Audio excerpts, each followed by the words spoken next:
লক্ষ্মীপুরে পরিষ্কার পরিচ্ছন্নতা অভিযান অব্যাহত, সারা বাংলাদেশে অব্যাহতের ভিত্তিতে আজকে আমরা এখানে পরিষ্কার পরিচ্ছন্নতা অভিযান আমরা পরিচালনা করলাম।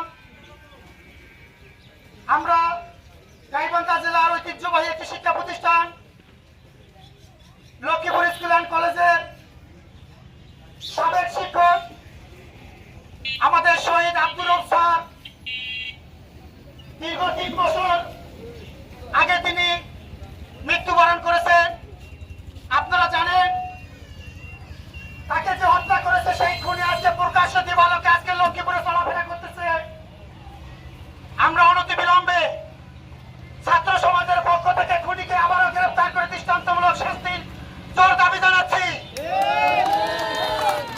আপনারা জানেন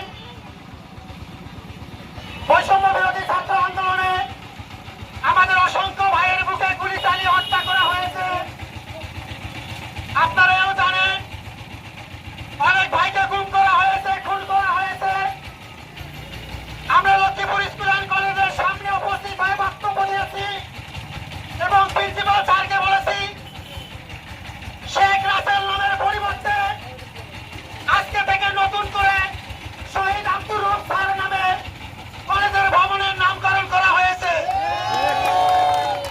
আজকে আমরা ছাত্র জনতার পক্ষ থেকে আমাদের এই গোল চত্বরের নাম করার জন্য আমরা এখানে উপস্থিত হয়েছি।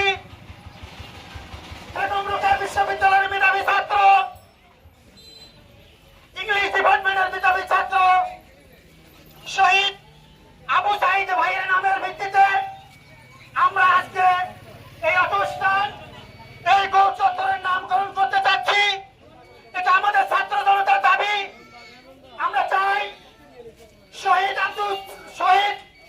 আবু সাইদ ভাই আমাদের মাঝে নেই, কিন্তু তার রেখে যাওয়ার স্মৃতি তাকে আমরা ধারণ করে যাতে আগামী দিনে কোনো স্বৈরাচার, কোনো ফ্যাসিস্ট, কোনো রক্তচোষা নারী আমাদের মাঝে আঙ্গুল তুলে কথা বলতে না পারে। তার কারণে আজকে আমরা ছাত্র জনতাকে সাথে নিয়ে আজকে এই গোল চত্বরের নামকরণ করা হলো আবু সাইদ চত্বর। আমরা অতি তাড়াতাড়ি এখানে সাইনবোর্ড দিয়ে আবু সাইদ ভাইয়ের নাম ফলক উন্মোচন করবো। আমরা লক্ষ্মীপুর ইউনিয়নের চেয়ারম্যান ভাইকে বলবো এই উদ্যোগটা আপনাকে গ্রহণ করতে হবে। এটা আমাদের ছাত্র জনতার দাবি। আমরা আরেকটা দাবি রাখছি, আমরা চেয়ারম্যানকে বলেছি